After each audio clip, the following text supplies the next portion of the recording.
Hi friends, అందరికీ good afternoon. Today mini blog సప్త శనివార పూజ. ఈరోజు మొదటి రోజు. ఈ పూజ సెకండ్ ప్రెగ్నెన్సీలో అనుకున్నాను. ఎందుకంటే ఫస్ట్ ప్రెగ్నెన్సీ నాకు అబార్షన్ అయ్యింది. మాది మేనరిక వివాహం కాబట్టి ఫస్ట్ కూడా అబార్షన్ అయిపోయింది. అందుకు సెకండ్ ప్రెగ్నెన్సీలో థర్డ్ మంత్ అప్పుడు వెంకటేశ్వర స్వామికి మొక్కుకున్నానన్నమాట. ఏమీ కాకుండా చూడు తండ్రి అనేసి, సప్త శనివారం వ్రతం చేసుకుంటాననేసి. మేనరికం అన్నాను కదా, నాకు సొంతం మేనమామ అన్నమాట. అంటే మా అమ్మకి తమ్ముడు, అమ్మమ్మ కొడుకు. ఫస్ట్ అబార్షన్ అయ్యిందని చెప్పాను కదా. ఫస్ట్ అబార్షన్ అయినప్పుడు హాస్పిటల్కి వెళ్తే డాక్టర్స్ మేనరిక వివాహం కాబట్టి 6 months గ్యాప్ ఇవ్వాలని చెప్పారు.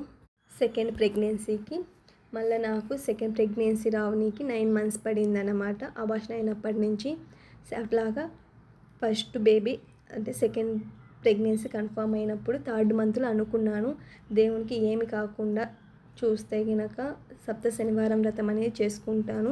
మేనరికం కాబట్టి పిల్లలలో లోపం అనేది వస్తుంది అనేసి అలాగా దేవుడికి అనేది మొక్కుకున్నాను అన్నమాట. అది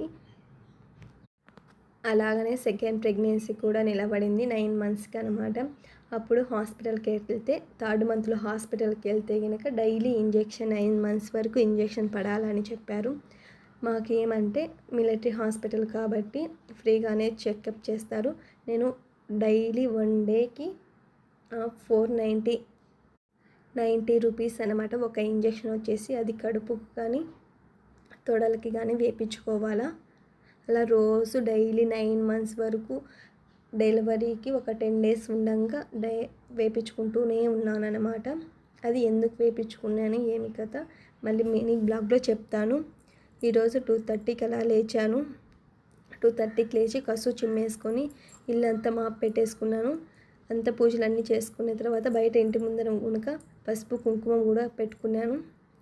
అలా పూజ చేసుకుంటూ ఉన్నాను అన్నమాట. ఫస్ట్ ఈరోజే ఇది నా 4 సంవత్సరాల కోరిక అన్నమాట. మా పాప కడుపులో ఉన్నప్పుడు ఆ దేవుని దయ వల్ల మా పాప బాగా పుట్టింది. నెక్స్ట్ సెకండ్ ప్రెగ్నెన్సీ కనుక అంటే థర్డ్ ప్రెగ్నెన్సీ కనుక మా బాబు అన్నమాట. బాబు కనుక కడుపులో పడినాడు. మీకు నచ్చినట్లయితే షేర్, లైక్, సబ్స్క్రైబ్ చేసుకోండి ప్లీజ్. నన్ను కొంచెం సపోర్ట్ చేస్తారనేసి అనుకుంటున్నాను.